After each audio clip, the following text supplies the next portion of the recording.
Hi. Thank you for watching. My name is Peggy, and I learned valuable lessons the past couple days. So my son was here from college, and we went to take him back to the airport. The airport that we were taking him to was in Las Vegas. So we thought that we would do like a 2 day stay in Las Vegas. And he's always wanted to see Blue Man Group. We thought that it would be fun to take him to see Blue Man Group and, um, you know, just do a little bit of sightseeing in Vegas. I know there's not a whole lot for 18-year-olds to do, but actually it's getting a lot better than it used to be. Um, so I have autoimmune disease. And what happens is whenever I travel, I get sick. And I mean like tummy sick, migraines, that kind of thing. So I was thinking in my head, I'm only going to be gone. Not I wasn't even gone for it was 24 hours total. I think I was gone for about 24 hours total between when we left and when we got home. Okay. In my head, I was thinking I'll set up a stream for the day after I get back because nothing's going to happen to me, right? Well, I got sick, very sick on Sunday, and I've underestimated my willpower, I guess I can say, to get out of bed. I thought that I could do all this stuff yesterday. I had Zoom meetings I was supposed to be at. I had a book club meeting I was supposed to be at. I had my stream here that I was supposed to do. I grossly underestimated what my body was going to do. So, I ended up canceling I think 3 out of the 5 things that I had planned yesterday, including my suicide hotline shift that I had planned to do. I think I got through one chat, and then I told my supervisor I couldn't even concentrate on that one chat, and luckily it was a pretty easy person to talk to, and they did a lot of the talking. So I felt awful because I don't like bagging out on those, but yeah, okay. So I'm here. I'm feeling much better. I did go to bed last night with a nasty migraine, but I think things are looking up. Things are going much better today. Hi Joel, thank you so much. I know you popped in yesterday too. I feel awful that I rescheduled and then rescheduled and then canceled. I was not a good streamer yesterday. Hello. How are you? Hello, my dear. I did get to see Miss Sophia live yesterday, though, and her sweet little face and hear her cute little accent. I appreciate you guys so much for showing up.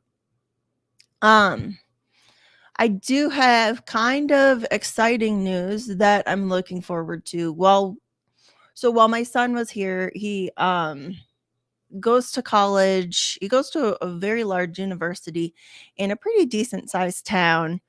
And while he was here, we were discussing me possibly moving out to where he lives so that we could share a place. And he could save a lot of money on like dorm expenses, food expenses, that kind of stuff.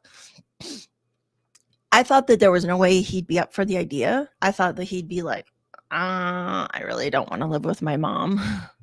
But good news is that he said, sure, sure, I'd live with you.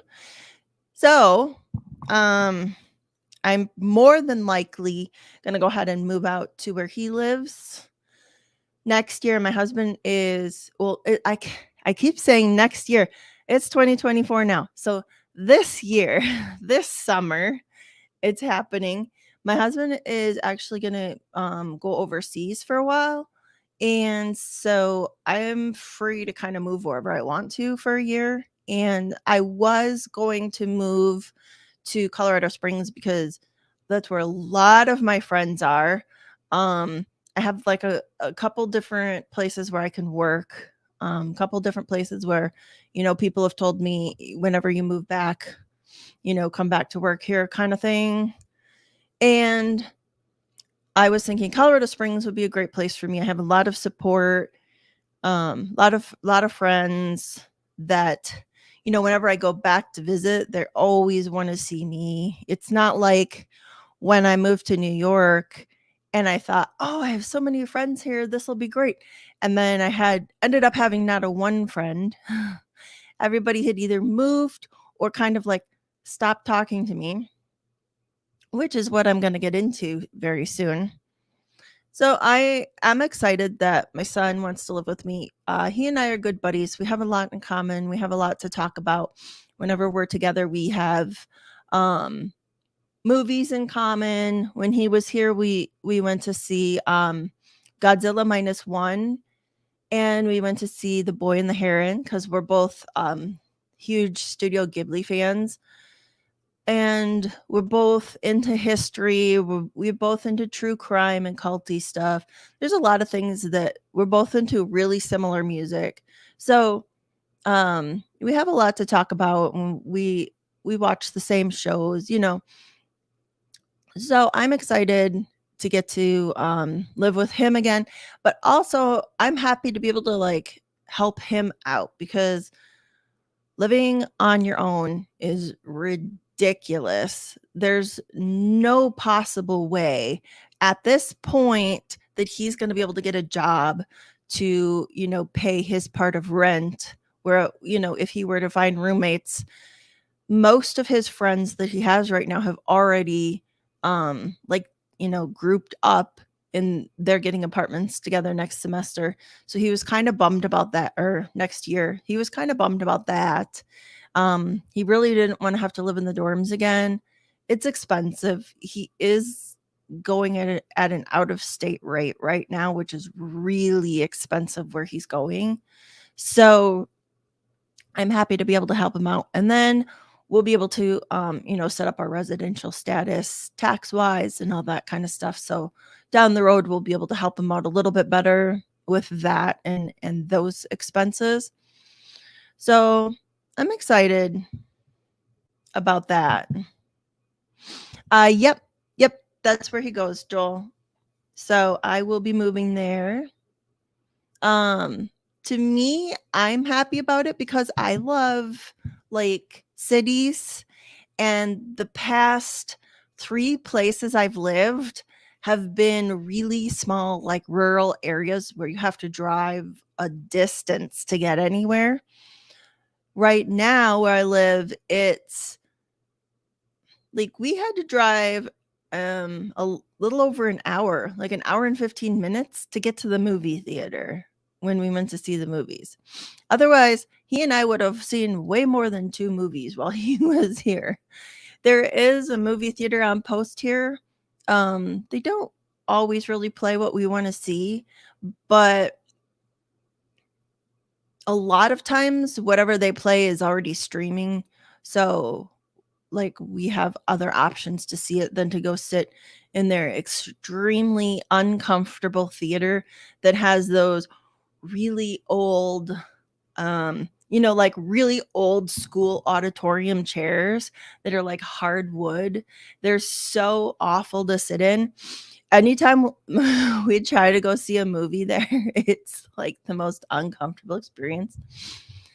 And so we avoid it, even though it's cheap. It's cheap to see a movie. Yes, ma'am, Miss Alicia.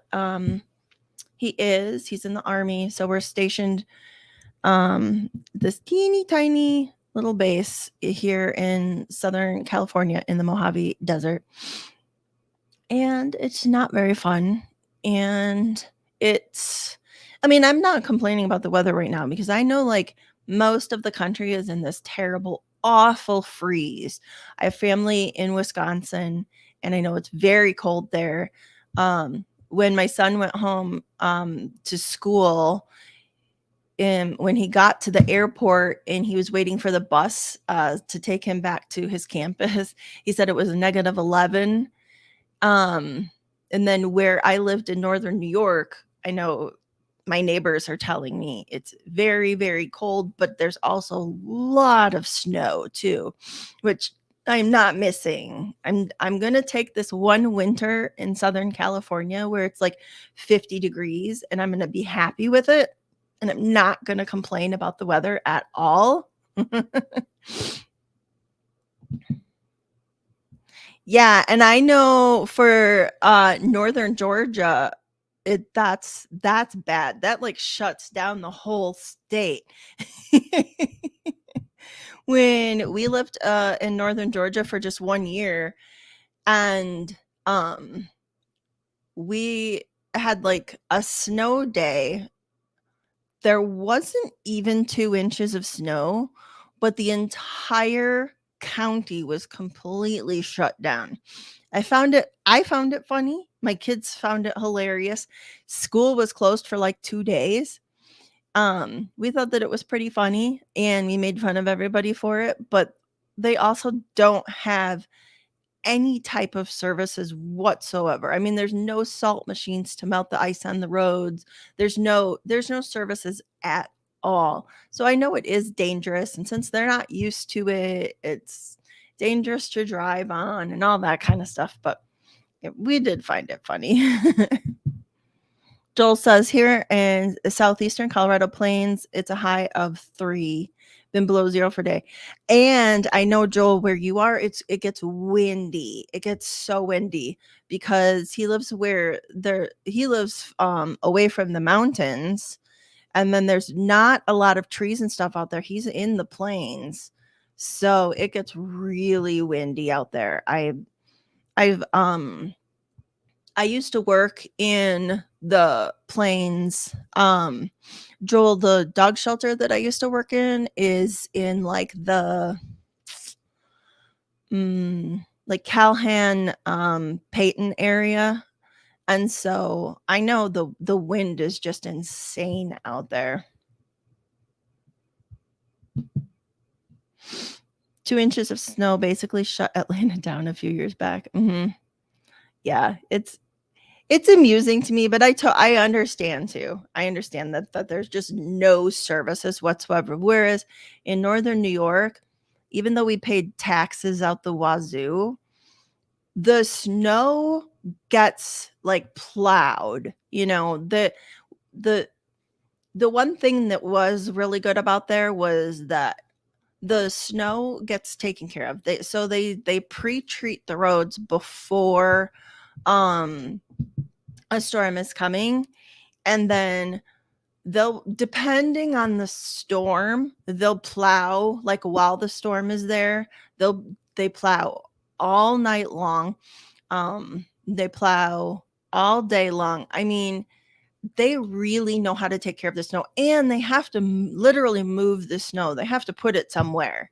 So they come along with like these machines that like scoops the snow up and then like shoots it into a dump truck, because they actually have to like take that mass amount of snow and move it somewhere, because it'll snow sometimes 2 feet at a time.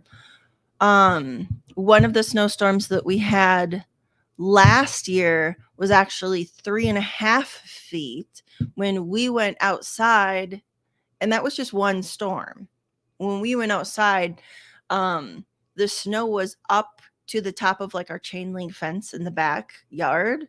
So what we would do is snow plow like a path in the backyard for the dogs. And my one of my dogs, that he passed away almost exactly a year ago, he loved the snow. He loved it so much.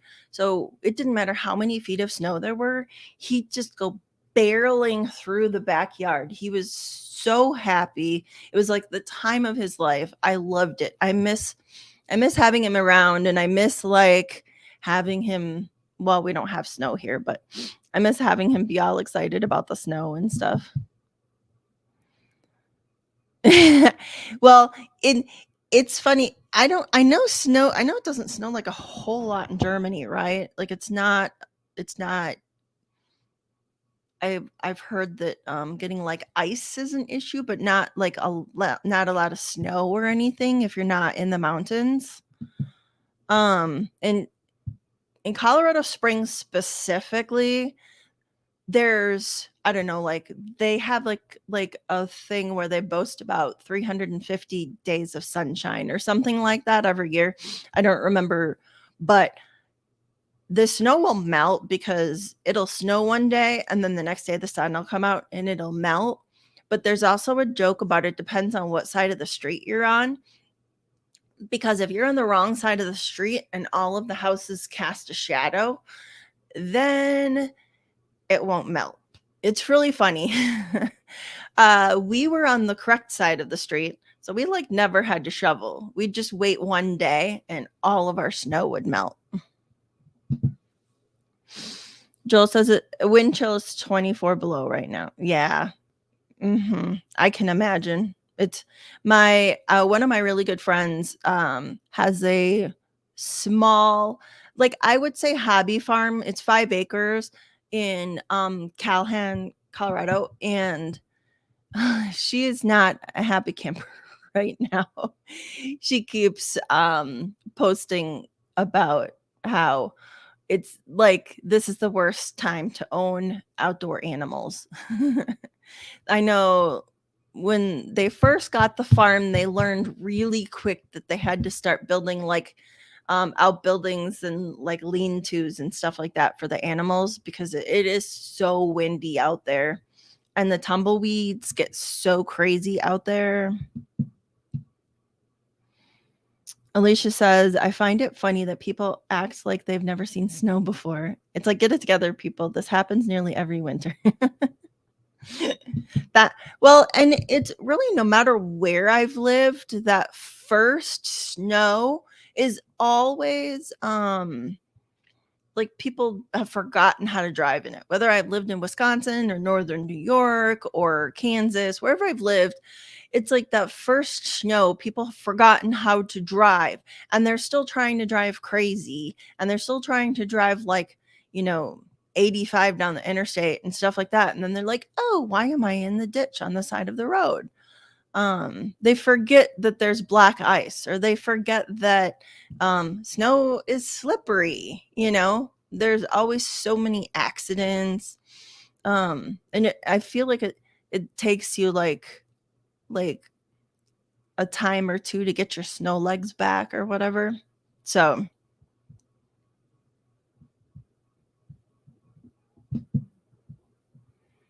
Sophia says depends on the area. I'm from a snow sport. Oh, okay. We get less snow here, but crazier winds and rain. So it's cold without the fun snow. Oh.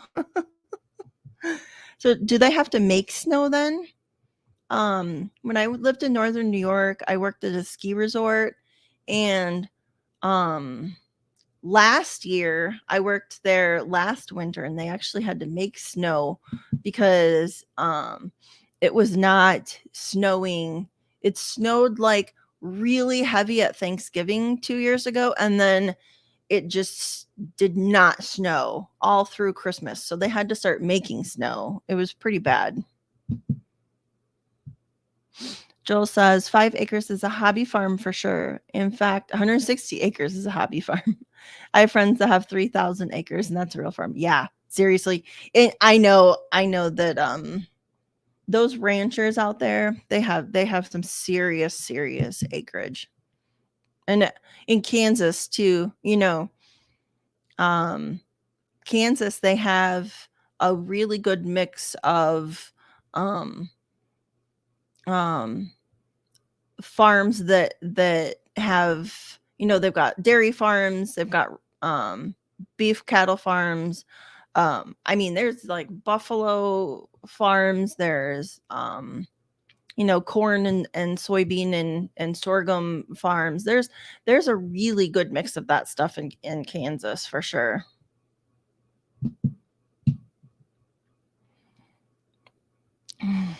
Alicia says, I made Jasper, my beagle, go outside for maybe 5 minutes earlier. That was about 2 hours ago, and he's still not speaking to me.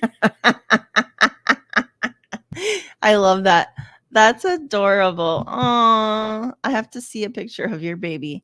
I have a dachshund, and it cracks me up because I have a lab, like a lab mix and a dachshund, and so their height difference, is huge. So what my lab Holly can walk in as far as snow, she could just kind of like la la la la la and walk through the snow, and then my little dachshund, the snow like come halfway up his body, and he'll just be looking at me with these sad little eyes, like, "Are you serious? Like, how am I supposed to pee in this?" So that's why we usually make like a little path, at least for him. Yes, a snow machine's being used. You usually have more snow from January on than before. That makes sense. Um, I know you don't have a lot of time to yourself, Sophia. Have you ever gone skiing and stuff though? All the times I've lived in Colorado a total of 4 years so far. It's like I lived there for 2 years and then I moved and then I came back for 2 years. I've never, or even like my time in Wisconsin, I would go snowboarding a couple times in Wisconsin with friends. And then when I worked at the ski resort in New York, I actually never went skiing. And when I lived in Colorado, I never went skiing or snowboarding. I hope that the next time we live there next year, now that my son is like an adult and he and I can go hang out and do stuff like that, and it's just the two of us, because things are so much different when you have 3 kids and you have to pay for 3 people. It's a completely different situation. But with the two of us, and then my son-in-law, he's from Colorado Springs. He's actually a native Coloradan, which is not like a usual thing. His whole family are native Coloradans, and he skis. He's I think he likes to snowboard the best, but he was actually just out in, I want to say, Winter Park the last couple days. Um but he always, gets like an epic pass every year, and he always goes out skiing and snowboarding with his friends and stuff like that. So I know that he will teach us anytime we can get out there. So I'm really hoping that next year, um, I don't like, I always say I hate the snow. I just hate the work. I hate the work of the snow. I hate the time that it takes. My niece in Wisconsin was telling me that the other day her and her mom were like, she used the words chipping away at the driveway for an hour. And she said, between one day of working on the driveway for an hour and the next day of working on the driveway for a half hour, she said, screw this. She went to the store, bought a snowblower. But my sister, she's like hand shoveled for years. I mean, years and years and years she's hand shoveled. She's never owned a snowblower. So my sister was just like, why don't you just use a shovel? And my niece is like, oh, but my back. Even though she's only 29, I told her she needs to get out more and do some more exercising.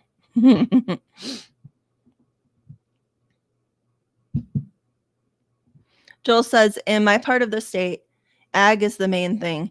I've never been involved, but a lot are. I sold an 80-acre place last year. I owned it for years. Always rented it. Oh, that's awesome. So did they farm on it then? I know leasing farmland is a big thing too in any farming state, Kansas, Wisconsin. It's actually pretty normal to have acreage that you lease to farmers. Sophia says, never been skiing, never even learned it, having lived in a ski area in Germany and the Alps. That's interesting. I know right now as an adult with what's going on, you just like don't have the time for that though. Alicia says, we had a miniature dachshund growing up. We used to laugh so hard when it would snow. He'd take 2 or 3 steps, then poof. He'd go through the top layer of ice and disappear in the snow. It's sad, but it's hilarious. Like Dachshund's legs are just so tiny. It just cracks me up. Joel says, us real natives are rare now. I'm a lifer. I can remember when Colorado was the real Colorado, not the same at all.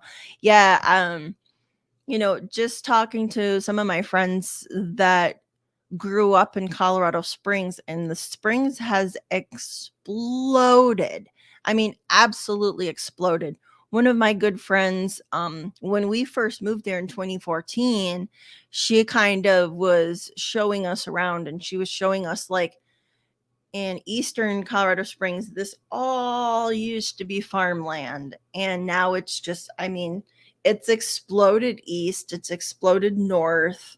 If if Colorado Springs can actually get any bigger, it will. It is massive now. Way bigger. And Denver, I know the Denver area's really exploded too. Um I'm excited to move. I'm going to be way up north, and so I think that um it's still like a decent enough size city for me where I'm at least going to be able to have stuff within like a 5-minute drive, and I'm not going to have to drive an hour or 45 minutes or whatever anymore. But it's not like, just exploding like some of the other cities are.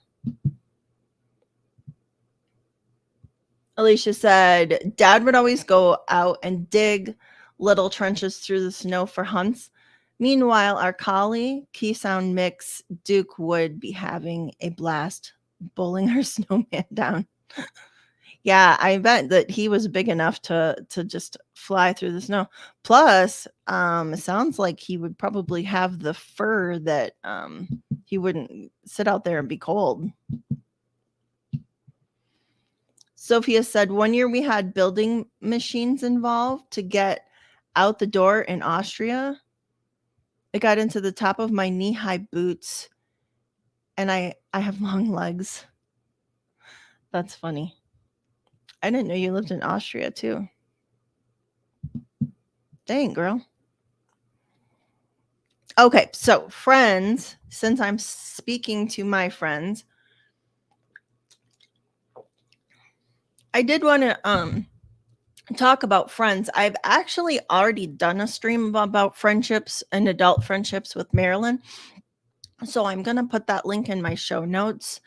But the reason why I was thinking about talking about friends again was because I have this weird thing in my brain where if somebody doesn't talk to me for like a day or 2 days or 5 days, I start to think I did something wrong. What did I do wrong? What did I say wrong? I'll like go back through messages to see if I said something weird. I'll replay conversations in my head, and I'll be like, what did I do? I know I messed this up. And so this happened recently, actually, with a couple different people. And so as I was thinking about doing a stream on this, I was kind of worried that I know other people have this issue, and I guess from what I understand, it's a trauma response from like the people pleasing, like always having to please people, and it comes from possibly being neglected or emotionally abused. I do have the I do have like a case of like having to please people all the time. um Everybody except my husband, right? Because he kind of takes the brunt of everything else.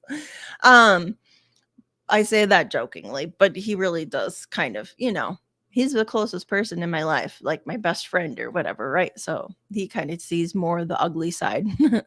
But um one of my one of my one of the things that I do a lot is I guess I self-sabotage. I sabotage relationships pretty easily. I think I could push people away pretty easily. I have my real life friendships, right? And then I have what we're calling now parasocial friendships, which is like a lot of the people that I know here, online, the people who watch my videos, a lot of them, actually, I'm going to say most of you are parasocial friendships. I'm actually learning little bits about you guys as we go along. And a lot of you were just meeting each other in these chats on other people's videos, and we're having like our own little discussions in the videos. And then some of you I talked to outside of that. Some of you I message with outside of that. Um, some of you I know from That's So Fucked Up the podcast. Some of you I know from like Maryland streams at Coffee Cults and Crafts. Some of you I know from other friendships that we made at different points and times in our life. And maybe now we're online friends, whereas we've probably met in person somewhere down the road. I have friends from various points in my military spouse life where I've made good friends, but because we are all scattered across the country, I don't know when I'm going to see these people next. So I try my best to keep up good relationships online with them. I'm not really good with talking on the phone. I like to do texting. I like to talk online. I've gotten way better at the whole video chatting. I used to hate video chatting. I even was uncomfortable doing it with my husband. Anytime he'd deploy, and he always wanted to video chat, and I was uncomfortable with it. The kids like to do it. The kids like to see dad, but I kind of felt like he and I would just stare at each other and say, "How are you?" Um, I don't know. How are you? But with my kids, I've gotten a lot better. All three of my children being grown-ups, they're all scattered across the country, and I don't get to see them very often. So I think my son, he's in the Army. He's on the East Coast. I get to see him the least. And he just got married. I'm super, super excited, really proud of him. And his beautiful, amazing, gorgeous, wonderful wife. I'm really excited to have her as my daughter-in-law. They eloped, and it was a beautiful wedding, just the two of them. And I love that they had that opportunity. But I don't get to see him. I don't get to like run over and congratulate him. It's a little too far to travel right now. But the amazing thing is that we got to video chat before the wedding. We got to video chat after the wedding. They sent us videos and they sent us pictures, and they really like kept us involved. And so being able to video chat with him then was, amazing. I was so, so happy and like proud that, he wanted us to be a part of it, even though, they had made the decision to elope. Like, I guess I'm a cool mom, or I guess I am like good enough mom. Stuff like that. And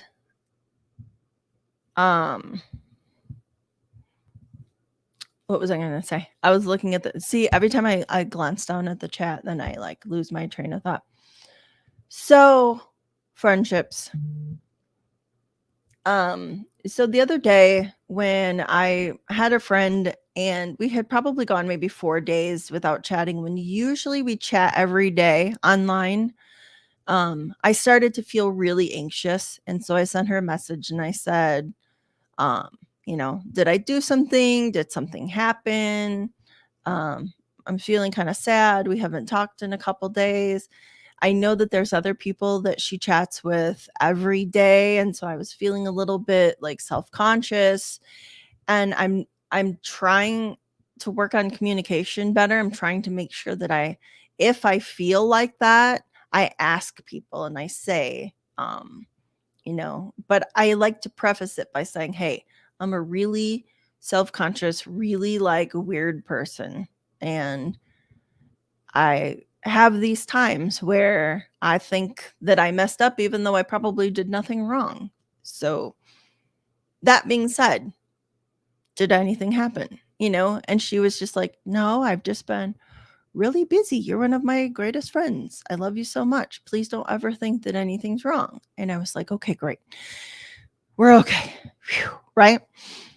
So then a couple days later, I was supposed to do a big favor for her. And actually 2 days in a row, I was supposed to do favors. And I um did what I always do. And I have like a I have I struggle with fatigue a lot, and probably part of the autoimmune disease, probably part of the um the trauma that my body's been through. There's all these different things, right, that could give me this fatigue that I had. But sometimes it gets in the way of me being a productive adult, and I feel like I can't always excuse things away with, "Oh, I couldn't wake up," but sometimes I really, really actually can't wake up. Sometimes the fatigue is so strong, I feel awful. It makes me feel awful, makes me feel like a horrible friend. Like, I really apologize to anybody that I put through that. Um, I mean, I have been to the doctor about it. We are doing some tests, blah blah blah, but in the end, I think that they really think that it's just like, chronic fatigue syndrome, and that, you know, exercise and fresh air and vitamin D and, all the usual recommendations that they give, right? When they don't really know what else to say, lose weight and blah blah blah and that kind of stuff, right? Um, I think that is I feel like that is part of me, like, self-sabotaging. Like, am I really tired all the time? Am I really, or am I just trying to, like, skimp out on duties, or not be held accountable? But there are days that I actually am really that tired and I really actually cannot wake up. It sucks. I right now I'm only working a job that's 2 hours a day. It sounds ridiculous, but I work at the local middle school here on post, and I do like lunch and recess supervising. It's 2 hours a day.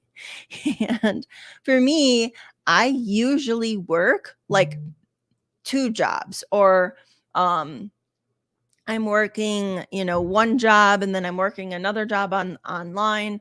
Like, I usually work hard, and I work in food service most of the time. I'm been a lunch lady. I've been, I work in restaurants, all this kind of stuff.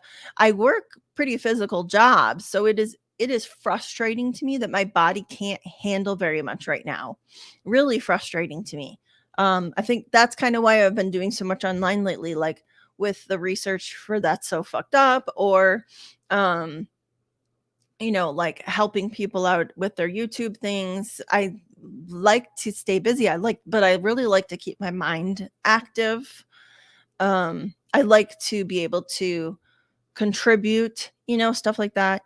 And if I can't, like, physically get myself out to work right now, then, I want to be doing stuff. I want to, keep myself active. Otherwise, I really actually will just lay on the couch for 12 hours a day and watch TV with my dogs.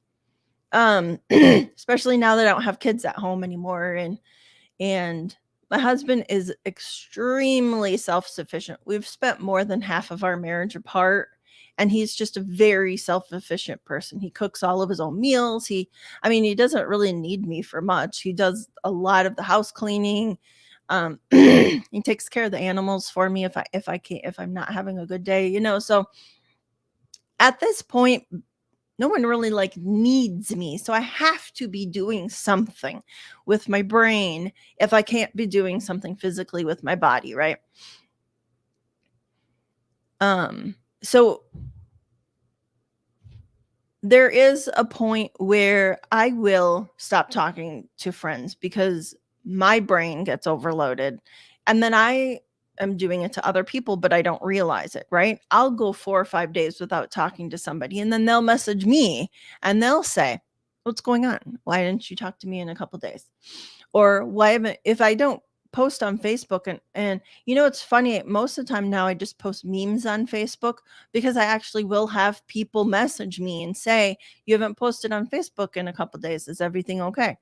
Which is great. How great is that that people check in on you like that, you know? I mean, that's fantastic that I have a handful of friends who will say, "I haven't seen you post on Facebook for a couple days." I know not everybody has that in their life, so I definitely don't take that for granted. I do have a couple really good friends. Um, they're mostly like my former military friends, and they understand my mental health problems. They have mental health problems. It's good to have people to talk to about that stuff. Another aspect of friendship that I think is really neat lately that it's kind of new to me, is I have a group of parasocial friends. I mean, I've met them in person, but mostly they're online. We all live across the country, so it's not like we see each other all the time. Really neat thing that's happened to me lately that I've never been able to do before is been really honest with each other about our mental health. And we've said to each other, um, I have this issue, this issue, this issue. There are days I'm gonna drop off the face of the earth. Don't take it personally. And thanks for checking in on me, stuff like that. And that's been really interesting to me because I think that it's taken us so long to be able to openly talk about mental health in the way that, like, I can honestly say to people, I have these problems. I have, extreme fatigue. I have trauma that I'm working through. I have, XYZ. So sometimes you're not going to hear from me just physically just because I physically can't, like, pick up my phone and go through my texts and respond to them. I'm the type of person that will leave things unread. Like, I won't even click on it if I can't respond to it right away because I don't want to forget. I know a lot of people will click on a text. Like, I know my son does this to me. He'll click on my text and read it. And then, like, the next day, I'll text him back and be like, "Hey, did you get my text?" "Oh, yeah, I just didn't respond." So I don't want to, click on a text or an email, anything like that, until I can actually respond to it. So if it looks like I haven't read your message, it's just because I just I don't have time to respond to it. I don't have the mental capacity to respond to it. But adult friendships can be really complex sometimes because we're all working through our own stuff, right? And so we have our own stuff, and then you're dealing with friends who have their own stuff. And we're projecting our stuff onto them, they're projecting their stuff onto us, and somehow you have to, like, cut through all of that crap, right? And try to meet in the middle and have this productive friendship, which is just weird to me, when you're a kid. And so it's not necessarily middle school, but when I work in the younger schools, I watch these kids and they just run around together and they're so happy and they're holding hands, and they play and stuff like that. And then I was doing a couple months ago, I was working at the school that had kindergarten, first grade, and second grade. And what I loved was I was doing recess for the pre-kindergarten and the kindergartners, and they're the cutest darn little things with their friendships, because they'll come up to me and they'll be crying and they'll say, "So and so won't be my best friend anymore." So, I take them by the hand and I go over to their friend and I say, "What's the matter? Why don't you want to be best friends anymore?" "Oh, well, she told me that my jacket was ugly." oh, okay. And then we talk about working on the problem, right? Well, look at her jacket is red and it's sparkly and it's got some pretty little fur around it. How's that not pretty? I don't like the color red. Oh, okay. We'll talk about the problem for a second and they'll hold hands and they'll go off skipping again, right? The cutest thing. I love it. Middle schoolers, way more complex, right? Because so many emotions that you don't understand, you can't name. Nobody's really helping you understand these emotions. And they're it's our middle school is 6th, 7th, and 8th grade. And the 6th graders have their lunch by themselves, and then the 7th and 8th graders have lunch together. And what's interesting is watching the different grades, and they're kind of like forming their alliances at this age, right? They're the sporty kids, and then there's like some goth girls, and there's like these nerdy kids. They're allowed to play with their laptops after they're done eating. So there's these kids who get out their laptops and then they all play like Roblox or something like that. I'm the Actually, Roblox and Minecraft are not allowed to play in school, but there's some sort of game that they play that they can interact with, and then they're all at a table together and they're all doing this, right? And what's interesting to me is most of them seem pretty satisfied, like with whatever group they're in. I know I was very concerned about like what group I was in when I was in middle school. I think that um from what I understand from my kids and like things that my kids have told me about being in school is that stuff isn't really as important, like the actual group that you're in. Like you can be a nerd and just really not care, and you're just a nerd and you're playing on your computer and you do play D&D over the weekends with your friends and stuff like that, right? But the problem is, like I said before, is that they have all of these emotions and they don't like know how to name them. They don't know what the names of the emotions are. They're not going to walk up to an adult and say, hey, I'm feeling this weird way and I'm not really sure what it is. When I'm on the suicide hotline, we serve ages like 12 through 23, and any age can contact us, but like our main group is going to be 12 through 23. And so I do deal with middle schoolers, and I do help them kind of like name the emotions that they have. And I do a lot of talking about friends with them. I think it's interesting to talk about friends with them, because I'm able to learn stuff. I'm able to learn what they're thinking, and then I'm able to go ahead and apply that at work.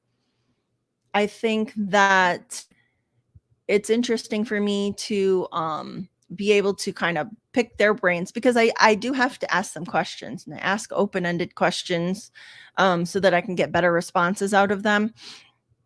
And so it's good for me to kind of like pick their brains on friendships, right? So that I can um um so that I can learn more about this age group going forward, so that I can deal better with it when I'm at work or in my future, really. Because when I do finally become a social worker and I have no idea what I'm going to do still, um whatever I'm going to do, I mean, I would absolutely, my husband and I both would actually love to foster kids, and like specifically more like middle-aged or middle school, high school kids. And all of this is like me collecting knowledge on friendships, how they interact with people, their social stuff, their emotions. Like I am just constantly collecting that information, and then um, keeping it stored, or a lot of times I have a notebook that I write all this stuff down in. So one day, if I'm able to foster kids, then I can work with them a little better, because I can get a little bit better on their level. I wish so badly that I was more knowledgeable about this stuff when my kids were growing up. I wasn't, and I regret that very much. I know that there are things I made harder for my kids because I didn't understand the social constructs. I didn't understand the emotions that they were going through. And so what I saw was them being, I don't know, what would you say? Like rebellious or contentious, was them just trying to work through all of this crazy stuff in their brain that they don't understand what's happening. So if I would have had more patience and if I would have been able to sit down with them and talk with them a little bit better, there's um, you know, things that they would have been able to handle easier. There's things that we both would have been able to get through easier without any yelling and stuff like that. So I feel like, you know, we're not all perfect with our kids, right? And we all make mistakes. I'm a young mom. I'm 45 and all of my kids are grown up and out of the house. And I know that that's pretty young. I was 19 when I had my oldest, and I joke that her and I grew up together, but actually it's not a good thing, right? It's not a good thing that her and I grew up together. It's actually, it caused a lot of issues because I wasn't as mature of a mom as I should have been. Her and I have talked about it extensively. um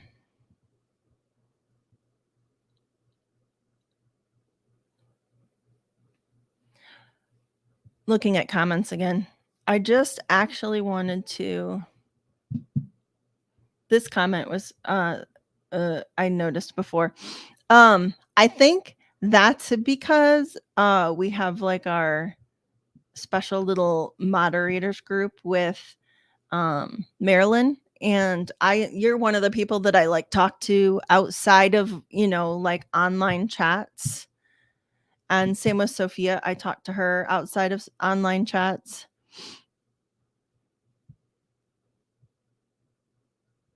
And I'm actually just going to star a couple things really quick. And Sophia says fatigue is a real issue. I like cold weather for a reason. It doesn't knock me out. Oh, okay. I don't do well when I live in areas that aren't very sunny. Like northern New York has so much precipitation all year round. They've got snow. Spring is very rainy. Um, Fall is very rainy. So there's a lot of precipitation. Every time I've lived up there twice, and I've lived in northern New York for a total of 6 years, and I've always had to take extra vitamin D because my vitamin D goes really low when I live up there. It's hard for me to be in areas that don't have a lot of sun. And actually, my son said where we're moving, or where I'm moving this summer, he said that there's a lot of clouds and stuff. He actually just had to have his blood drawn for some blood tests for some things, and he was slightly low on his vitamin D as well. So I'm like, oh, okay, I'm gonna be back on the vitamin D pills again. There's actually a Golden Girls episode, one that really struck me as like I was an adult and I was rewatching all of the episodes, where Dorothy gets diagnosed with like a chronic fatigue syndrome type of thing because she's always tired. And it's really interesting to me because they never like show her as always tired. Like I have to take naps. I have to take naps every day. If I don't take a nap or at least like snooze for an hour, I'm worthless for the rest of the day. But it, as an adult, it really struck me. And so then I talked to one of my doctors about it, and I was like, "Hey, weird thing. I saw this episode of Golden Girls, and Dorothy has this thing called chronic fatigue syndrome. Do you think that's possibly what I have?" So he said, um, you know, he did a blood draw, and he talked about anything in my blood that could possibly make me sleepy, stuff like that, blah blah blah. But he said overall, probably just between depression, anxiety, um, and the what's it called, the autoimmune disease. Yeah, he's like, probably you have some type of chronic, fatigue. And he's like, it's probably something that you're gonna have to just live with, which is fantastic because it's getting much worse as as I'm getting older.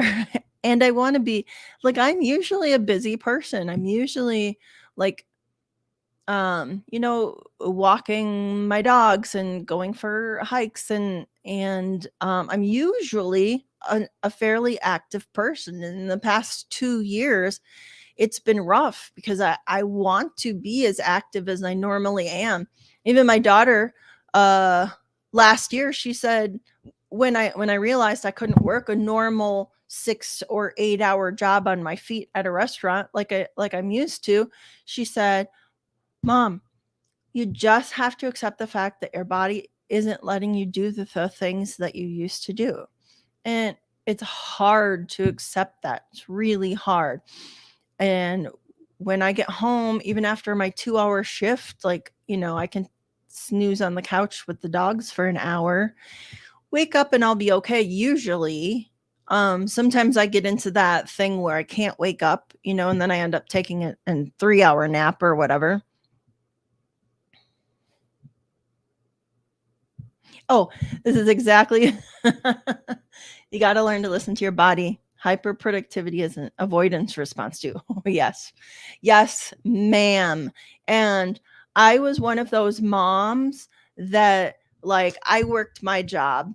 I took care of the house because having a husband who's a soldier is, you cannot rely on them. Even if they have some sort of set schedule, which my husband's never had, things pop up constantly. So I couldn't really rely on him a whole lot, like, for childcare or for, making plans, stuff like that. But I was that kind of mom whose kids were involved in a whole bunch of stuff. And I'm like doing this, doing that, doing this, doing that for them. And then myself, I was having two jobs at the same time, or going to school full time, or I volunteer a lot. I've always loved to volunteer, and I always volunteer a lot. So, but yes, through the years, I have found that hyperproductivity is an avoidance response, which for me, one, I'm a huge procrastinator. Huge. Like, I'm the type of person who, like, I hate cleaning the house, right? But I will clean the house to avoid doing anything else. If I'm in school and I have to do homework, I'll like clean the whole house instead of doing homework. Stuff like that. Um, but yeah, I learned that.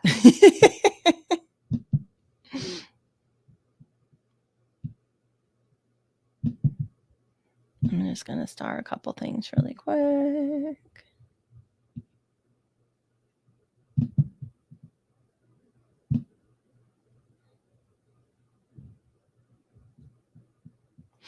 Um, so back to me and my friendships. One thing that I've tried to be working tried ugh, words. One thing that I've tried to work on, like I said before, is the honesty thing, which I think it's been pretty good. Instead of me dropping off the face of the earth and people going, "Well, fine, don't talk to me," I feel like this me being honest about my mental health has been pretty good. And then it's also opened the door up for other people to go, "Well, yeah, actually, I have this weird thing too, and I'm glad you said something because now I feel comfortable saying something," right? It's worked pretty good for most people. Once in a while, it does kind of scare people off. People think, you are a little too weird for me," or, like, "I don't deal with that stuff very well, so I don't think that we're gonna make very good friends, something like that. But again, it's honesty. Like, I would rather someone say that they don't do very well with people like me and that we're probably not gonna be very good friends than have somebody say, um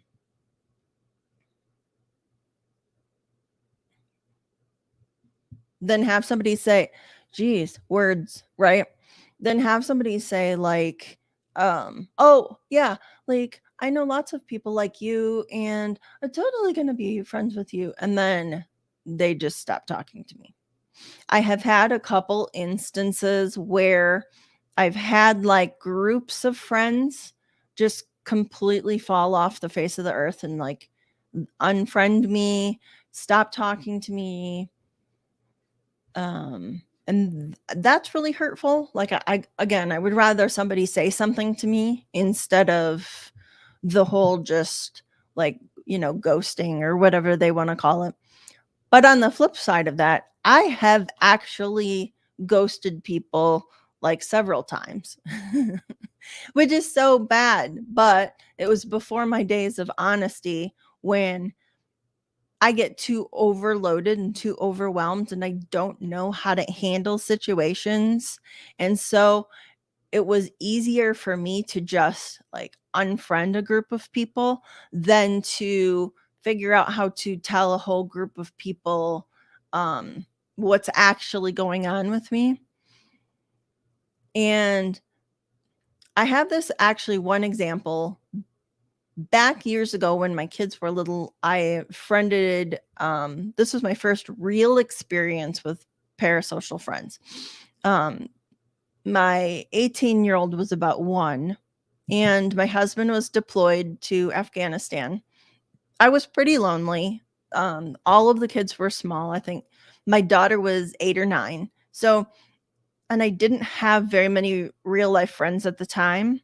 So, I joined this group online, and it was back in the days of, like, message boards and stuff like that, and it was a website for, like, moms to talk about various parenting or, um, exchange ideas, stuff like that. So I started talking to a few people, and a couple of them are actually still really good friends today. One of them is my best friend that passed away last year of terminal cancer. So there's a couple people that I've actually been friends with this entire time. They're my longest friends, which is crazy that's who my longest friends are, but most of them I've ended up meeting in person at some point or another. And there was a group of them who were what I would call like the cool people, right? The cool chicks in the group. And um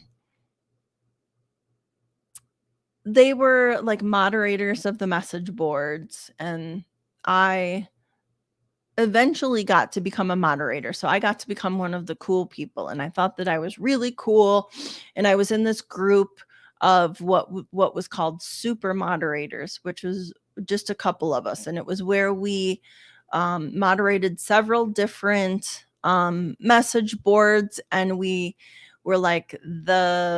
had like a special little star next to our name, and we were really cool, and we got to be the people who anybody who joined the group, we would like welcome them, and we were really welcoming. We send them like a little welcome message, and people thought that I was really cool at the time, and it was so stupid. Like, I look back at it now and I kind of giggle at myself and think this is really stupid, right?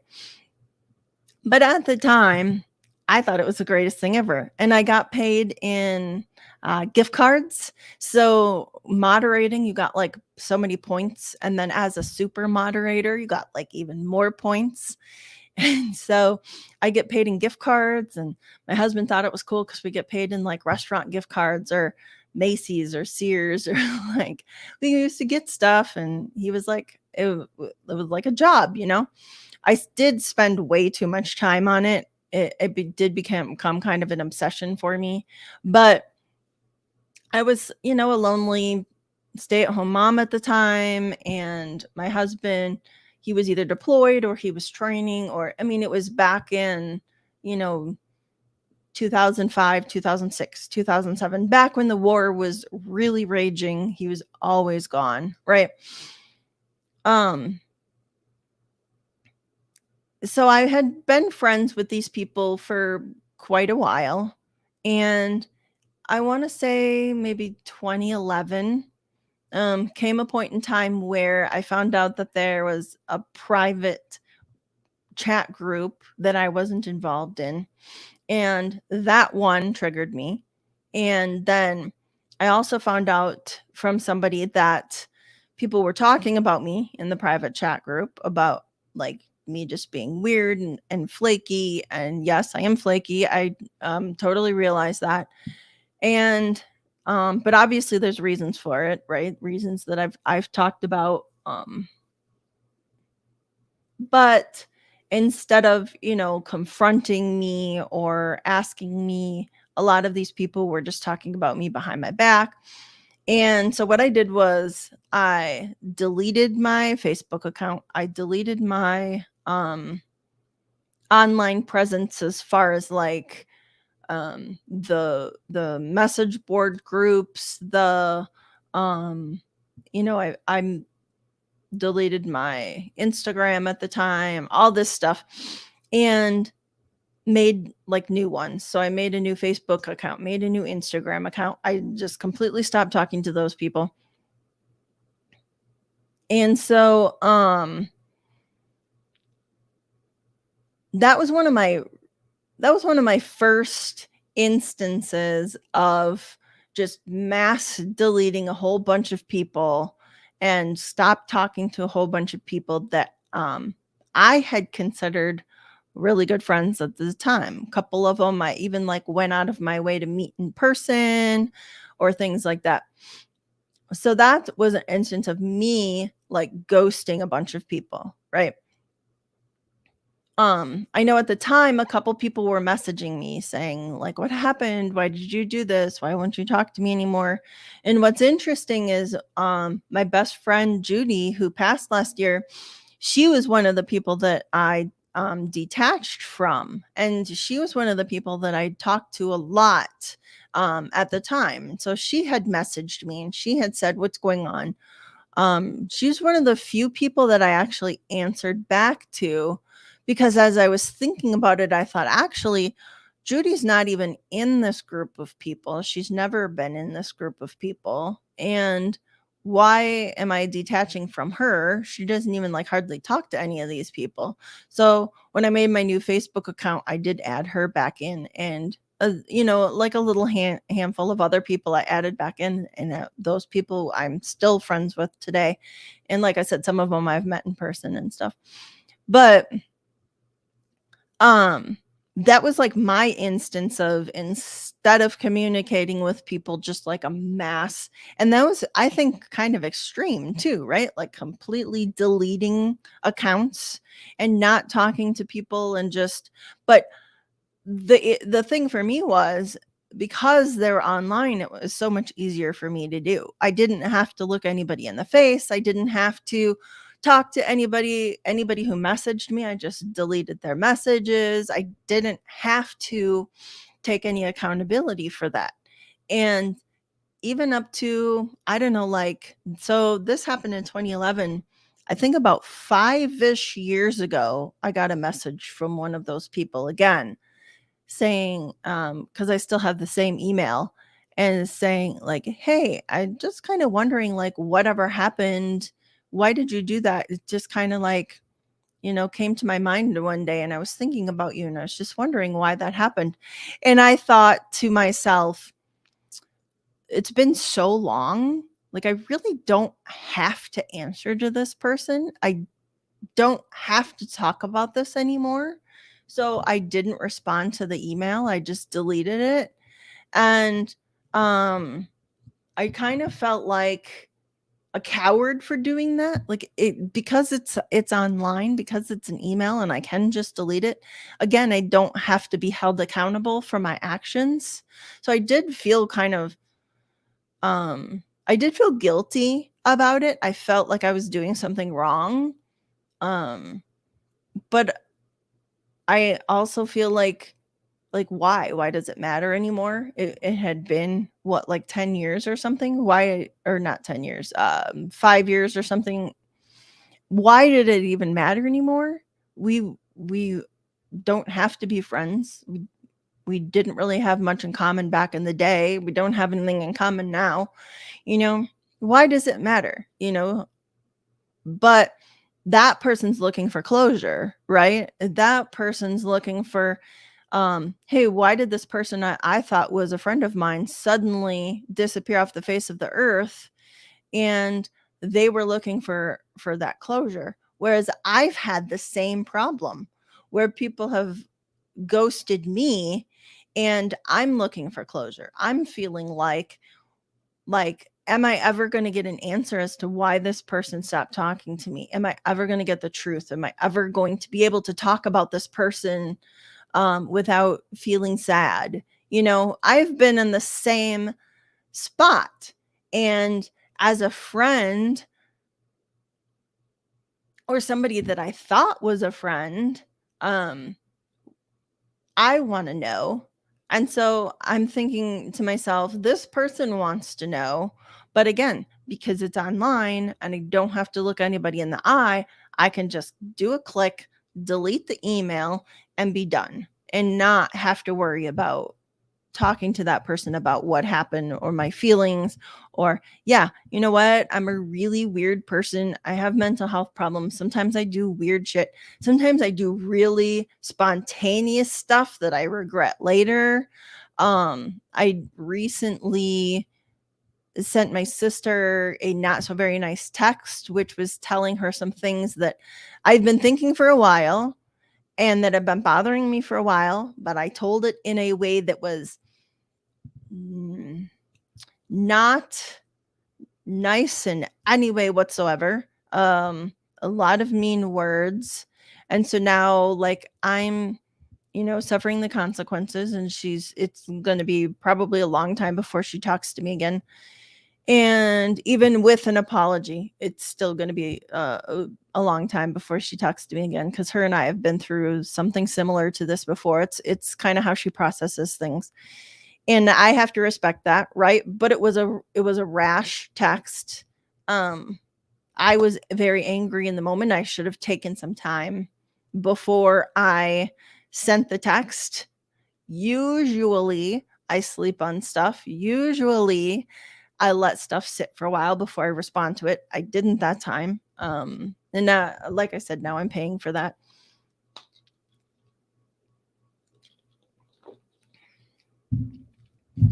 I do have a couple other situations where I've had people, for what I think is no reason, stop talking to me. But as we know, there's always a reason, right? There's always something that happened that led up to that. It's just that I don't necessarily know. They didn't tell me. I'll probably never know. Um, and there are a couple of situations that really haunt me and that I think about a lot. And I had a situation one time where I talked about this when I did my stream with Marilyn, and I won't get into it too much, but I lived in Kansas. I was one of the directors for an animal rescue. I was very proud of my job. I worked with cats and cat fosters. I rescued a lot of cats. Really proud of the work that I got to do. But there was a meeting where the board of directors thought that I was not doing a good job. And I don't know what was said there. I actually chose on purpose not to go to that meeting because I was angry. They had removed me from the board of directors without telling me. And I had hurt feelings. So I decided not to go out of spite. And they made the decision to what they called eliminate Hi, Brian. It's nice to see you. They made a decision to eliminate the cat director position. And I know that that was their way of pushing me out personally. But like I said, if I had gone to the meeting, I would have been able to, at least argue or fight for my position, that kind of stuff.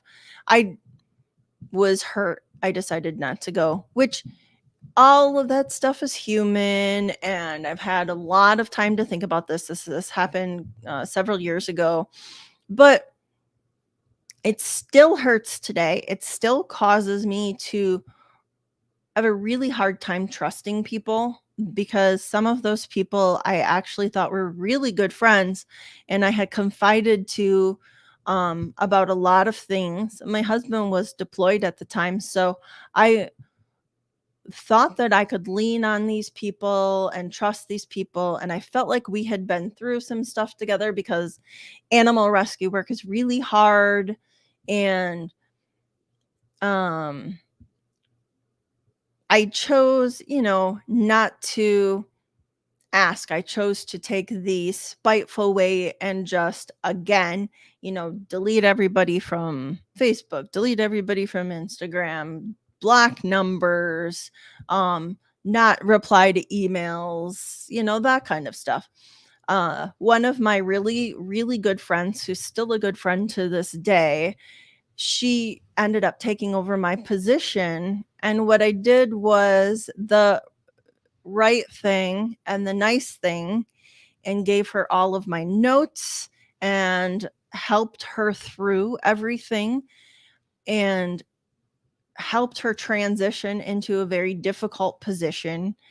Um, and now she is one of the directors at an extremely large rescue near Kansas City. And I'm extremely, extremely proud of her because of the experience that she had at our very little rescue.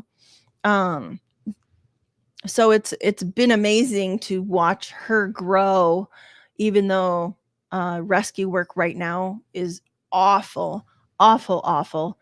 All of my rescue friends are really struggling, and my heart goes out to them. And I try to message everybody whenever I can and tell them what great jobs they're doing. But I know that rescue work right now is a nightmare, especially right now with the cold and everybody dealing with massive animal surrenders. It's awful. And even though it's that bad, I can't wait to get back into it. My heart is really with rescues and helping animals. But anyways, I have such an issue with making friends now, because I can't trust people. And so that's why I think that a lot of times if somebody goes a couple days without talking to me, I go, well, they're probably just going to kick me out of their lives, because that's what happens. That's what people do to me, right? So I need to be able to trust better. I need to be able to open up better. I need to be able to um you know make not make friends better. I need to be able to make sure that I keep the honesty and um tell people what's going on with me. Like, hey, I'm really weird. I've got some issues. I'm sorry in advance for anything that I do that hurts you. But also, always please talk to me about it. Please let me know what I did. Please let me know. Um, please let me know if I ever do something or say something or don't do something. Let me know. I would rather somebody come up to me and be honest with me, even if it hurts my feelings, than for people to just like completely drop out of the picture and go, um, Hey, I'm not going to deal with this person anymore. This is too much. I am going to just star a couple things really quick. And I appreciate you guys so much. This makes me feel so good. I love that I have friends that hop on here and talk to me. I appreciate it so much. I can't even tell you. Alicia says, oh, about our adult children. I know what you mean. My daughter lives a little over an hour away, so I don't get to see her as often as I want. Neither of us really have the gas money to go back and forth, so that makes it hard. Yeah, I am sorry. I get that. And you know what is funny is like my daughter lives 2.5 hours, and that's, even that's like hard to, so I get what you're saying. I don't always have the gas money, and gas out here in California is so ridiculous. So I totally understand what you're saying. It's like someone might say to you, well, it's only an hour, but gas prices the way they are right now, and I mean, you can't, not everybody can just afford that, or like the time too. Even though it's 2.5 hours to see her, we went out to do Christmas with them last weekend when my son was still here, and it was a great day. Absolutely loved it. So much fun. They're really good hosts. They make good food. They always have fun games to play. My daughter and my son-in-law are great to be with, and I have a fur baby named Cass, who's the cutest puppy. Not a puppy, but he's the cutest boy. But 2.5 hours out there, and then LA traffic. Mm, sometimes it's 3 hours. And yeah, the gas money. I'm glad that my three closest friends, IRL anyway, have known me since we were kids and know that I have a tendency to disappear for a bit and that it's nothing against them. That's great. It's so awesome that you have friends from when you were little. I don't have any friends from school. My husband and I went to high school together, but we didn't know each other. I was best friends with his sister. His sister was a year older than him. She passed away in 2004. So really she was my like only connection to, my younger self. And when she passed away, I kind of felt like there was like a whole part of me that also passed away because I don't have any more connections to school. I don't have any more connections to my younger self. I do on Facebook have one person that she was my best friend in elementary school in first through fourth grade. And so I I have her on Facebook, and I've, gone to visit her and within like the past 10 years and stuff, but we don't, she is my link to like my little self, and once in a great while something will come up on Facebook memories, and I'll tag her and I'll be like, oh, remember this was so funny. But we don't by any means talk, I don't, she's not somebody that I just message and be like, hey, how you been doing, but um I do feel kind of sad about that. I feel sad that I don't have any connections to like younger me, that there's nobody to tell my kids funny stories that I did in high school, or, stuff like that. I do feel bad about that. Actually, that's one thing I wanted to talk about. That's really interesting. So, on the thumbnail today, I chose to have 5 women in particular, and they're playing a card game. And the reason why I chose that is because my mom has this amazing friendship. There's 5 of them total, and they've all been like best friends since high school. And so my mom's in her early mid 70s, and all of these women have been best friends since high school. And I've known them my entire life. I grew up with them. I'm, now as an adult, I'm good friends with them. The first person in the group um actually just passed away recently, and so they just went through like their first Christmas without her. um and I know that that was really hard for them as a group. And then they always meet up for Christmas, and they always give each other like little gifts. And um she's someone who was kind of like, I feel like she was kind of central in the group. Her name's Marilyn, and she's such a great person. She's so giving, so giving. She owned a hair salon. So actually, when I was in middle school through high school, she was the main person who did my hair. And she was like the kind of person where when I was a junior in high school, I brought her the Playboy magazine that Drew Barrymore was in. And I said, I want my hair cut like this. She didn't even bat an eye, right? She was just, I was very close to her. And she actually came to Colorado with my mom to my 40th birthday party 5 years ago. Um, so she's somebody that I was always close to.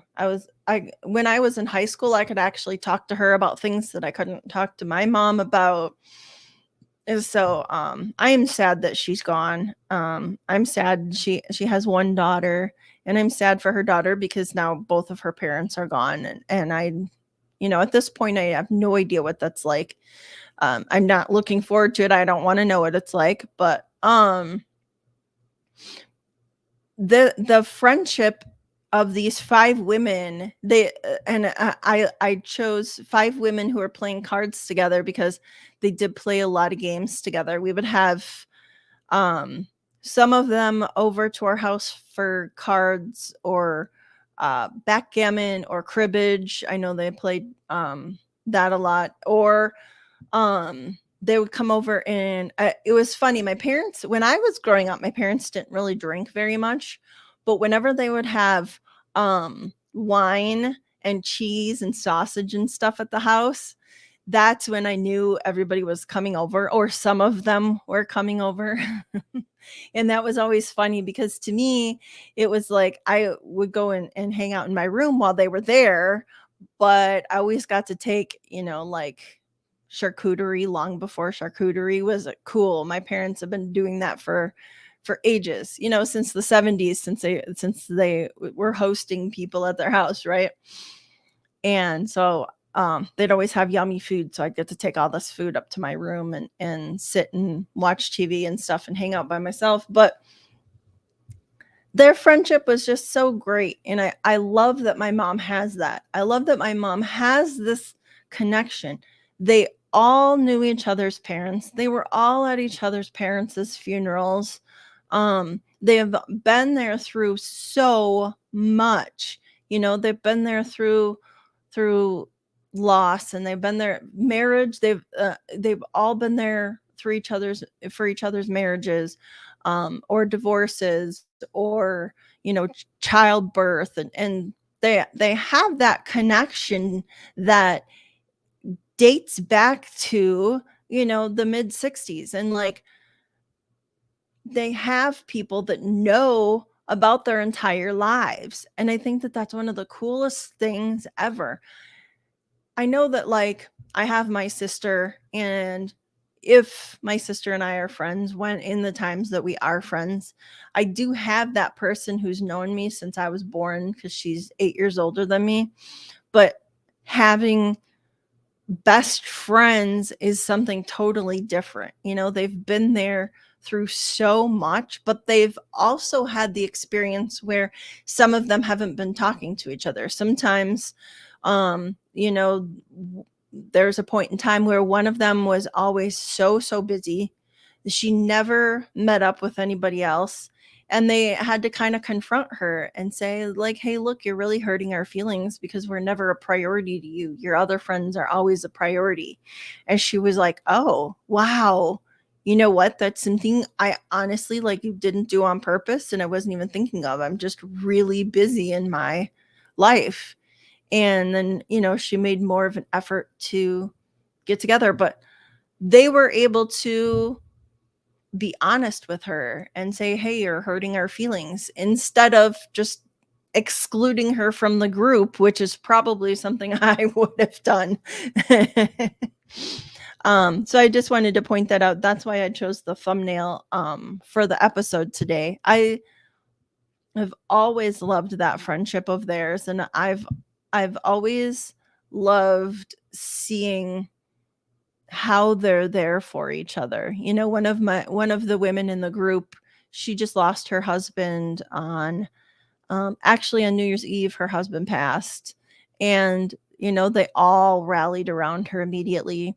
And I sent her a message and I said that, um I know that she has three people who are there for support for her, and then she also has one angel in heaven looking down on her, and she really appreciated that message.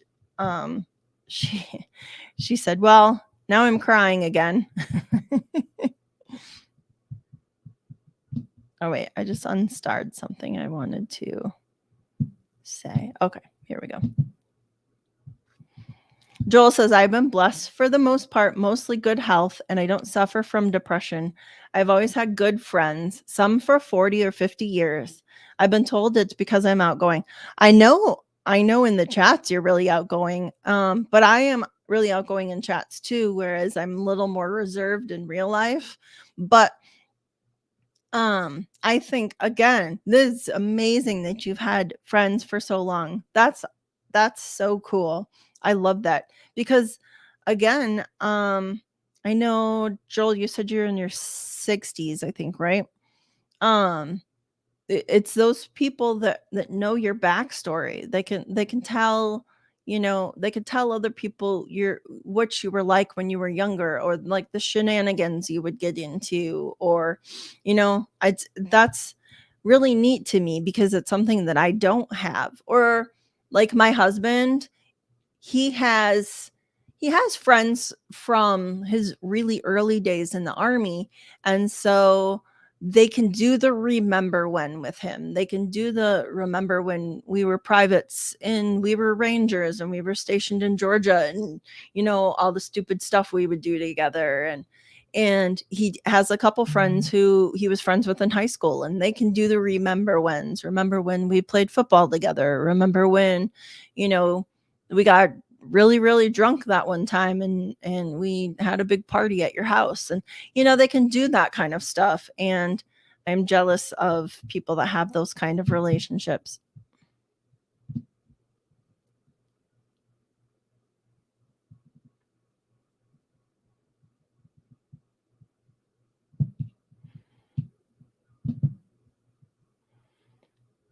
Sophia says, "We moved so much and got moved away by family pretty early. So I was amongst people with a very different mentality, and that made me have more contact with my weekend people at home, at my dad's home." Oh, okay. That makes sense. That makes sense. So when you would go to your dad's house, that was like where you had your friends, and then like you felt more comfortable with the friends there and stuff like that. Um, I moved so in Wisconsin, I moved from one side of the state to the other side of the state between 4th grade and 5th grade. So, the only friend that I have left, the one that I talked about, she was, my neighbor when I was in 1st through 4th grade. And um, when I had to move away from her, that was pretty upsetting, that was pretty devastating, and I had a hard time for quite a few years making any really good friends like that again. And I would go back and visit her probably once a year, so I would go back and visit her and stay with her for, like, a weekend or something, or sometimes I would go stay for winter break, and we were able to maintain a pretty good relationship through when we graduated high school. And then I think after that, like I had a kid right away. And then that's the kind of stuff where either people start to pull away because they're like, oh, you have a kid, you can't go out and drink and party anymore, or people kind of just move on with their lives when people don't have kids and they don't understand that way of life, and they just kind of move on. And then I did get married really young too, and I moved from um Wisconsin to Georgia, and I was only 22. And so that's when I really lost contact with people, was when I moved to Georgia. So the like Facebook, when I joined Facebook originally in 2007, and then in 2011 is when I deleted that account and made a new account. That's what got me in contact with so many people. One neat thing was that I was able to get in contact with a lot of my cousins. That my cousins live either on the West Coast or in Wisconsin or in Ohio. So we're spread out a little bit, but Facebook was really cool for me to be able to connect with my cousins that I didn't really get to see except maybe once every couple of years. And then, like a lot of families, especially for us, once grandparents pass away, then you don't really see cousins near as much anymore because you don't always have like that central, reason to meet up. But I consider, cousins my friends too. And again, those are people that, like my sister, knew me when I was little. So they've got those stories. Bye, Joel. I will talk to you later. Thank you so much. I appreciate you coming.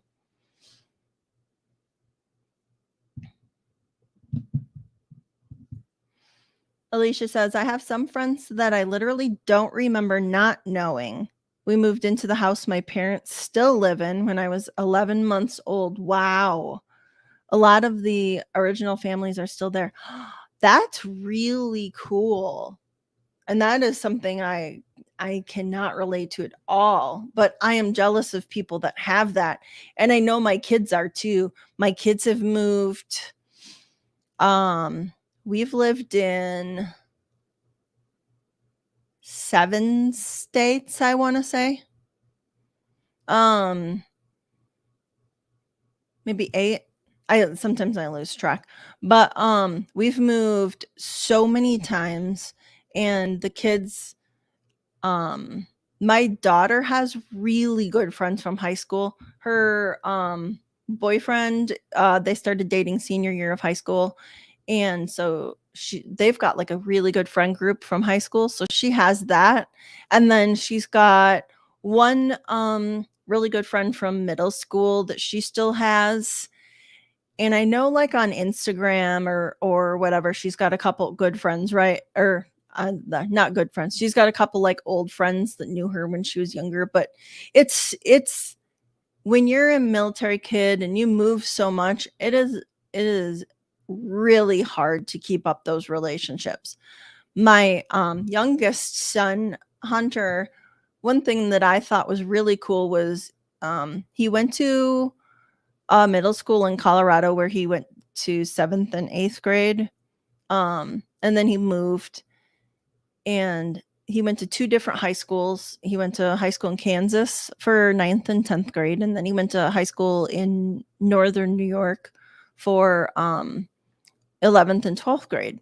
But he's always maintained this friend group from Colorado. They've always been friends. They're still friends.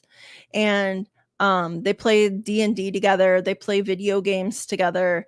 I love it so much when he's here because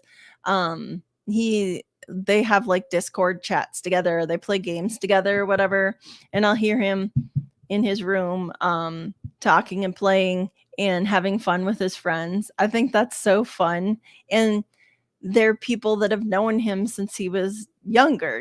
They've known his younger self, and some of them go to college. Even though he's back in Colorado, he hasn't actually got to physically meet up with them yet because he doesn't have a car, so he can't go see anybody. But he does still at least like talk to them online, and I love that. That's fantastic. And they really got him through some hard times because um moving, moving after middle school, moving in the middle of high school, all of that is really hard. All of that sucks. And this group of friends has gotten him through some stuff.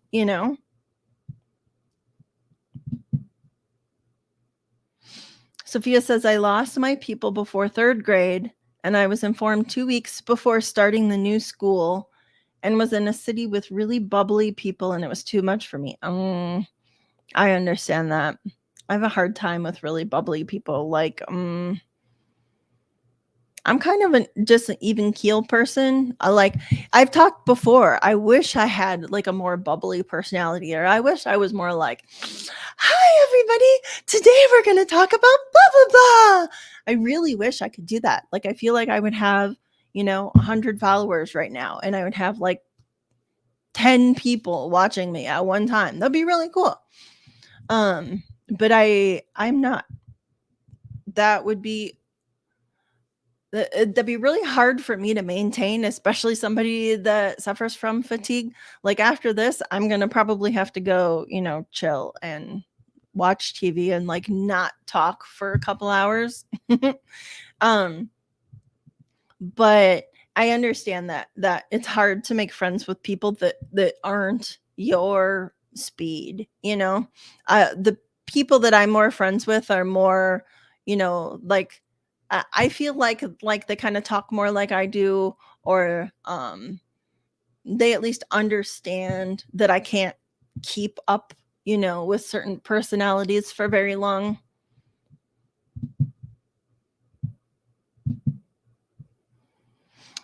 Alicia says, one family in particular, the Campbells, became like family. We spent holidays with them since our extended family was 500 plus miles away. When Peter, the dad and husband, died, I almost quit my job. Oh, that's so sad. So it was kind of like your father passing. It was somebody that was that close to you. That's too bad. I'm sorry about that. Even though my mom had these really great friends this whole time, and like I knew them, it's really funny because one of her really good friends, I've actually never met her family. I've never met her kids. I've seen her many times, but like I've never met her kids. And another one of her really good friends in the group, I haven't seen her kids since I was really little. So it's funny to me because I know these women, right? And I grew up with these women, but like I don't know their families. We never did family stuff together. We never like hung out as families. I guess there was one time when I was little, I want to say 4 or 5, and we all went camping together as a group. I have little bits of memories of it, but from what I understand, that's the only time we all did something together, like as a group. And I don't know why we didn't do more. I don't know if certain families didn't get along. I know that there was a divorce way back many decades ago, and that caused that caused an issue with certain kids not really talking to their mom anymore. And like I said, one of the women in the group would get really, really busy in the rest of her life. But it is funny to me. I don't know why we didn't really do like more stuff together.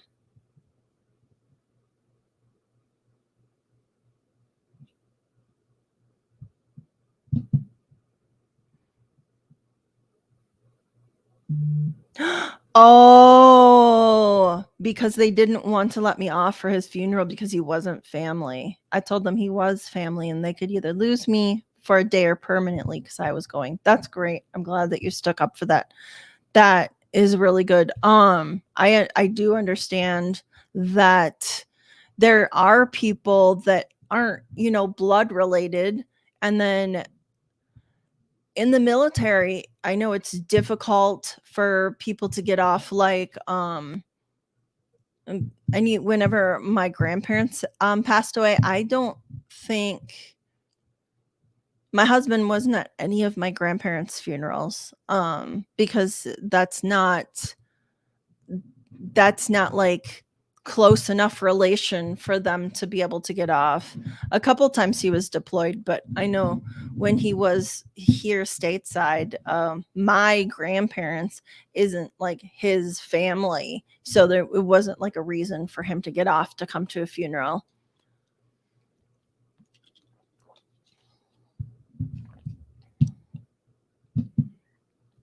So I'm glad that they gave you the day off, because that. I mean, I if you are willing to quit your job for that, that's strong enough for you to be like, this is my family.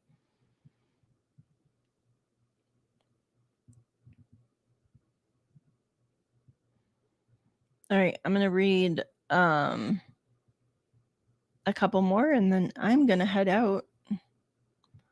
Actually, it's 1:15 for me on the Pacific Coast, but I'm not even like eaten today or I'm hungry. Alicia says Peter was such a character. He was the guy in the neighborhood that dressed up in the gorilla costume on Halloween and ran after the kids to make us giggle. Oh, I love that. Having people around like that is so it's so good for kids to see adults being goofy and being silly, and it's so good for kids to see adults, let their guard down and just have fun, because a lot of us don't do that. A lot of adults don't even know how to do that, and we feel silly or we feel goofy or we don't want to make a fool of ourselves or stuff like that. I'm actually way more comfortable around kids. I feel like I can be myself around kids. I can be silly and goofy and have fun, whereas when I'm around adults, i f- I feel more like I have to be mature, and I have to, and I'm not a very mature person. I don't feel like I'm I like to be silly and I like to have fun, and I like to be able to let my guard down, and you could do that so much easier with kids versus adults, unless you get those certain friends that you feel that comfort with, right?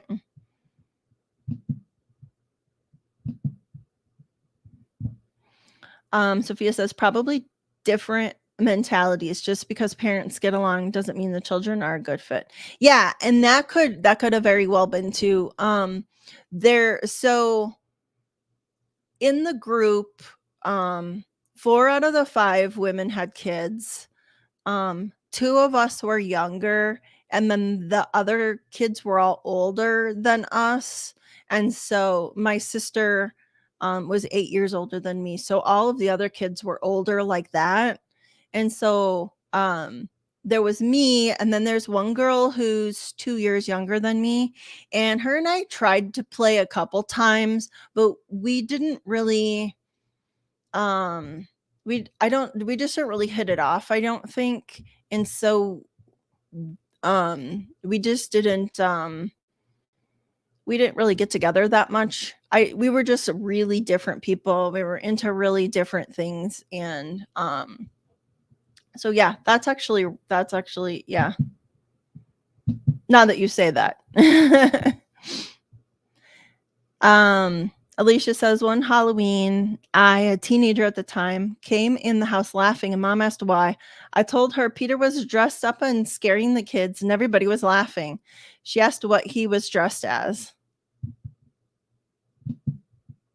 I said, like that, and pointed to the door. Peter was hanging his head inside the door with his big gorilla head. Mom screamed, and I laughed so hard I nearly peed myself. Oh my gosh. That's fun. I love that. I love that adults can do that and just be silly and have fun with kids. Sophia says we had this neighbor that took her drunk husband home in a stroller. Oh my god. um I've had times where um I've had, like friends' husbands, and they act like really fun and goofy with the kids and stuff. My husband's a little more reserved. Like he's comfortable around his kids, but he's not as comfortable around other people's kids. So, um I'll like tease him and I'll be like, "See, so and so can act silly." And he'll be like, "I'm just not like that." He is a silly guy like with his kids. It's just when I think it's that military mentality. You know what I mean?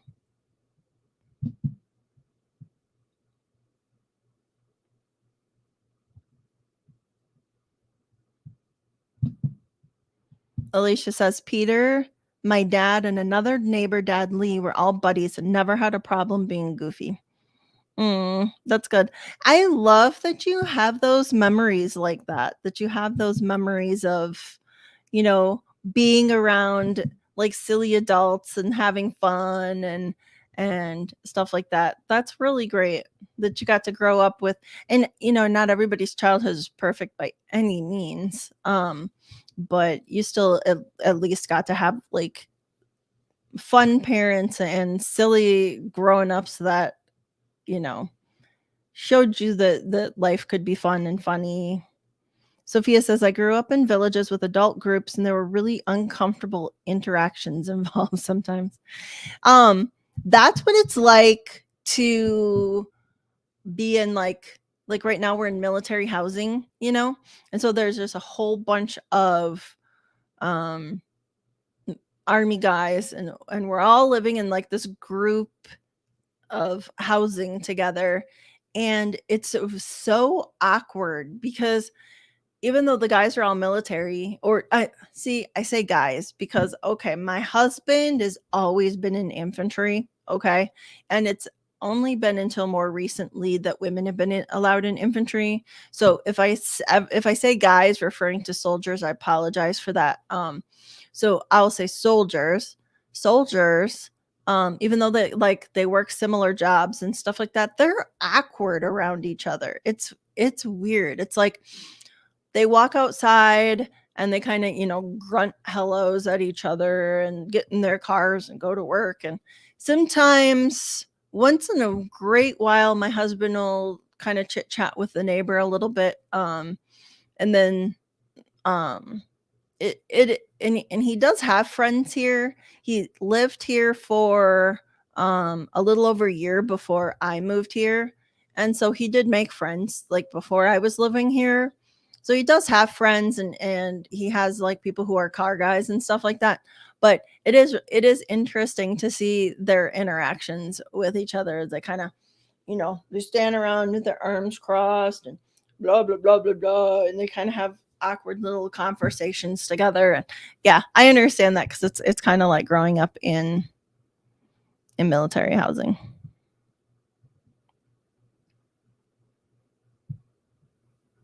All right, I will read one more because I'm just finding this really interesting, and then I'm going to head out for the day and go see what my puppies are doing without me. Peter was a trucker and his handle was Fat Cat. We still don't remember how Dad and Lee ended up nicknaming each other Crook, but that's what they called each other: Fat Cat, Crook, and Crook. I love that. Oh, thank you for sharing that with me. That makes me happy. I love those relationships. I'm sorry that your family lost Peter. I'm sure that that's been hard on everybody. And um I understand what it's like to, lose somebody who's such like a significant part of your family. When we lost my sister-in-law, she was only 28. Her daughter was a month away from turning 4, and she was like the central part of my husband's family. There's 4 kids, and Tabitha was really like the central part of it. And everybody just adored Tabitha. She was always so sweet. She was always so friendly. She had the best smile. she just loved everybody, and it was like after she passed, the family really fell apart. Like, everything went downhill after that, and I I mean, I wish for many, many reasons that, she was still here, but, I really am interested to know what the family would have been like if she would have not passed it. And, her son, has had a really hard life since then, and her sister has struggled a lot since then. Her mom has struggled. So I understand that it's hard to lose somebody who's like such a central figure in the whole family, and when you have like a best friend, or you have that group of friends.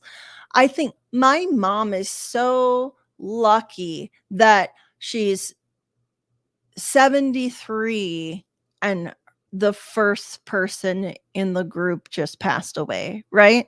How cool is that? They graduated high school in 1968, and the first person just passed away. That that is I think that that's not common with boomers. Boomers, I don't know that. I mean, a lot of my mom and dad's cousins are have passed away, and young too.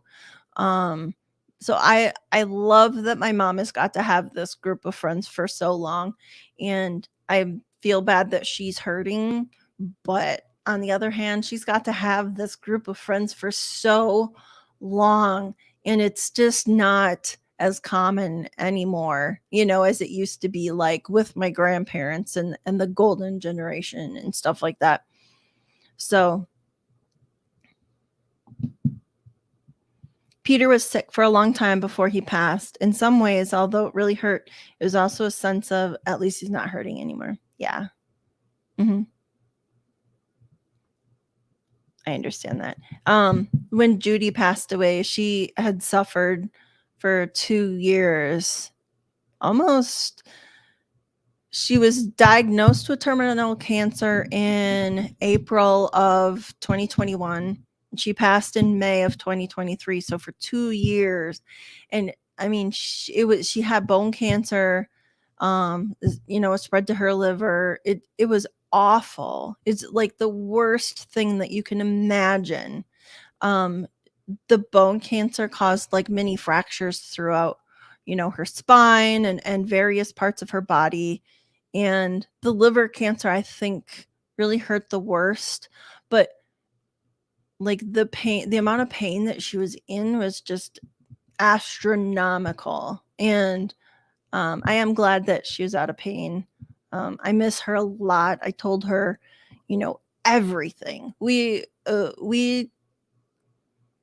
at least texted every single day for years and years, if not, chatted on the phone or whatever. I never did get to actually see her face to face. But it was she didn't want me to come out after she was diagnosed, and she didn't want me to see her like that, and she was always kind of waiting for times when she would like maybe feel better or something. But um I do regret not just like going there, just be like, I don't care what you say, I'm going. But I was also trying to respect her space and her wishes. And um I know I keep saying I'm going to read one more and go, but I love talking to you guys. Brian says, I graduated high school with 13 people, including myself. I'm 51 and we have lost 4 so far. Oh, I'm sorry about that, Brian. Brian, you're so young. But you're still friends with the whole group. That's a big group of people, and you're still friends with all of them.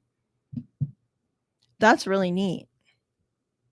And I know you've been through a lot, and so you've had like people there, and like helping you through stuff, and people who like knew you when you were younger. I think that's really neat. Okay, friends, I'm gonna head out. I You know what? I've never made a 2-hour video before, so I'm actually really surprised. that I did. I always go into this thinking I'm not going to go very much over an hour, but 2 hours is pretty long for me. And I love talking to you all. Thank you so much, and thank you so much for supporting me.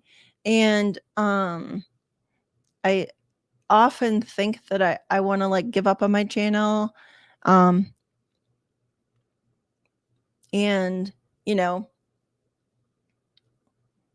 I doubt myself all the time, and I think like, "Oh, nobody wants to listen to what I have to say," and stuff like that, and then I come on here and I get to chat with people, and I enjoy everybody's company, and so I really appreciate you all so much, and I will see you all soon, and I will remember not to set up a stream for the day after I get back from traveling again.